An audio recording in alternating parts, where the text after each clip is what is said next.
집에서 오늘 역대급 폭염에 시달렸던 2024년 우리 집 장미허브에 대한 이야기를 나눠볼까 합니다. 올해 여름을 보내면서 아마 이런 이야기들 많이 나누셨을 거예요. 와, 작년보다 더 덥네. 어제보다 더 덥다. 9월인데 이렇게 더워? 이런 얘기 말이죠. 일 최고 기온이 33도 이상일 때 폭염이라고 하는데 올해 폭염 일수가 굉장히 길었다고 해요. 또 온열 질환 환자들이 굉장히 많이 늘었고요. 올여름이 힘들었던 건 사람들 뿐만이 아니었죠. 이제 저처럼 식물을 가꾸고 계시는 분들은 와, 올여름이 정말 더웠구나라는 걸 식물들 모습을 통해서도 아마 체감하셨을 것 같아요. 저희 집 장미허브도 예외는 아니었어요. 올해 유독 성장이 더뎠고요. 물을 줬는데 금방금방 물을 고파 하더라고요. 특히 이제 베란다에서 저처럼 키우고 계시는 분들은 더 어려움을 느끼지 않았을까 싶어요.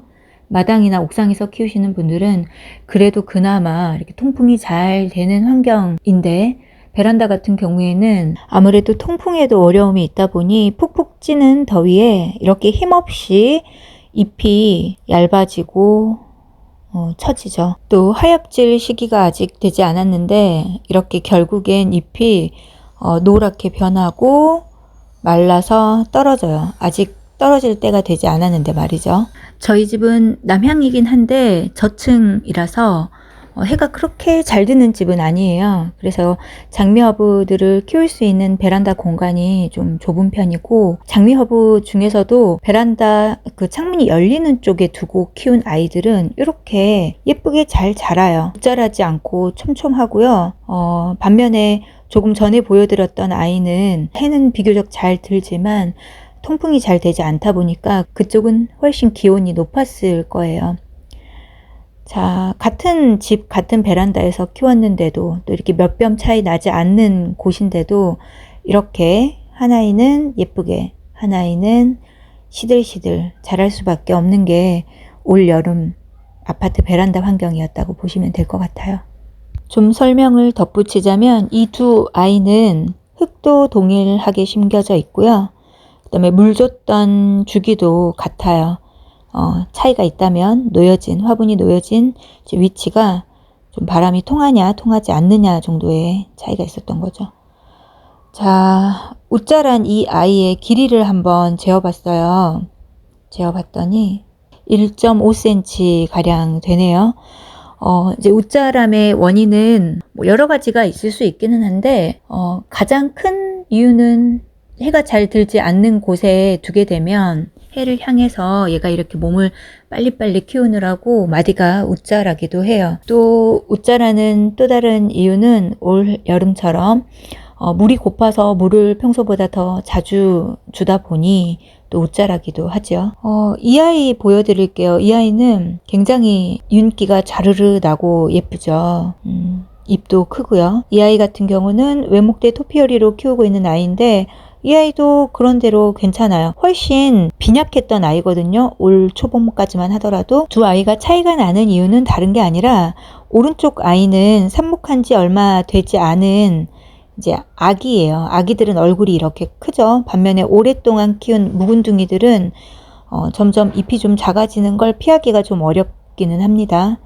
지금 보이는 이 두 아이는 통풍이 잘 되고 반양지인 곳에서 키웠다는 것, 그리고 시들시들한 저 아이는 반양지이기는 하나 통풍이 잘 되지 않아서 푹푹 찌는 기온이 높은 곳에서 키웠다는 것, 그 차이라고 보시면 될 것 같아요. 자, 이 아이 같은 경우에 모양새는 참 예쁜데 가장 긴 마디, 웃자랐던 가장 긴 말띠를 보면 이렇게나 길어요. 그 위로는 다시 촘촘하고요. 가장 길었던 때의 마디 길이를 재어봤더니 3cm나 되더라고요. 그랬던 이유가 제가 물을 주고 나서 잎에 물이 있는 상태로 햇볕이 있는 곳에 놔두면 그 햇빛을 이렇게 모아서 잎이 좀 타거든요. 그래서 물이 좀 마르는 동안에 그늘진 곳에 뒀는데 바빠서 깜빡하고 한 이틀 놔둔 거예요. 이틀 사이에 이렇게나 웃자랐었어요. 그런데 또 다시 해 있는 곳에 옮겨주면 금세 이렇게 촘촘하게 자라거든요. 그래서 올 여름 장미허브 키우면서 더위 때문에 혹은 또 웃자라서 힘들었던 분들 어떻게 해야 되나 고민 많이 하고 계실 거예요. 또 제 영상 댓글에 그런 댓글을 남겨주신 분들이 꽤 여러 분 계셨거든요. 웃자라서 혹은 이렇게 올여름 더위에 시들시들해져서 볼품 없어졌다 하더라도 너무 크게 좌절하지 마시고요. 이제 서서히 기온이 내려가고 있으니까요. 그 잎이 얇아졌다면, 힘없이 축축 처졌다면 물을 흠뻑 주시고, 또 이파리에 있는 물기 다 마른 뒤에는 곧바로 통풍 잘 되고 해가 잘 드는 곳에 내놓으시면 금세 다시 촘촘하게 자라니까요. 너무 크게 좌절은 하지 않으셨으면 좋겠습니다. 보통 저는 욕실에 데려가서 샤워기로 물을 주는데 영상을 찍기 좀 편하게 싱크대에서 이번에 처음으로 물을 줬어요. 요 정도 수압으로 장미허브 물을 줘요. 이제 막 삽목한 아이라면 이렇게 주면 안 되죠. 기둥이 이렇게 흔들리니까. 그런데 이 아이는 뿌리가 잘 내린 상태이기 때문에 이렇게 싹 물을 한번 줘요.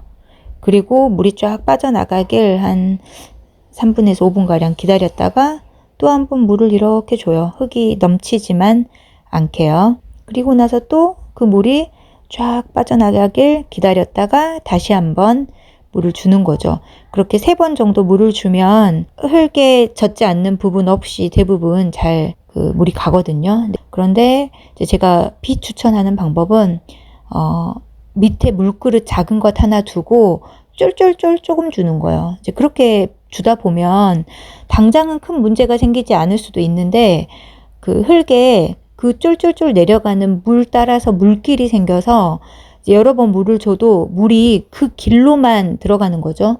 그러면 뿌리가 전체적으로 다 골고루 물을 먹을 수가 없고 일부분의 뿌리들만 물을 이렇게 먹고 살아야 하기 때문에 나중엔 어떤 문제가 생길 수 있어요.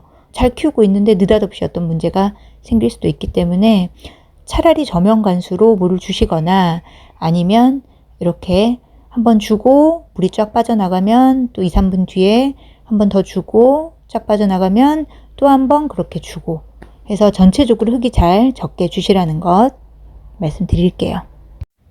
장미허브는 보통 물을 주고 나면 서너 시간 만에 잎이 다시 파릇파릇해지는데 이번에 이 아이는 너무나도 물이 많이 고파있던 상태라서 그랬는지 6시간 정도 지나니까 이렇게 파릇파릇 예뻐졌고요. 다시 이제 베란다에 두는데 이 창문이 안 열리는 곳이에요. 근데 이 아이가 요 자리가 이 아이의 자리다 보니 또 이곳에 뒀고 창문이 열리지 않는 곳에 있는 아이들은 이렇게 좀 전체적으로 같은 시기에 물을 줘도 시들시들해요. 그래서 좀 더 부지런히 물시중을 들어야 하는데 제가 놓칠 때가 많죠. 반면 창문이 잘 열리는 곳에 두는 아이들은 이제 상태가 더 나아요. 이 아이들이라던가 이 아이는 반음지기는 한데 창문 바로 아래쪽이거든요. 아래쪽에 있다 보니 좀 반음지 상태죠.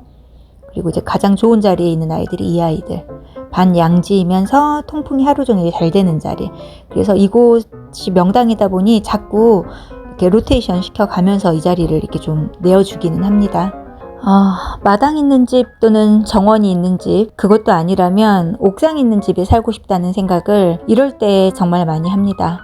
그런데 주어진 현실에서 또 정성스럽게 잘 키워봐야죠. 이제 점점 서늘해지고 있지요. 좀 식태기가 올 뻔 하셨던 분들 조금만 더 힘내보자고요. 자, 오늘도 제 영상 시청해주셔서 감사합니다.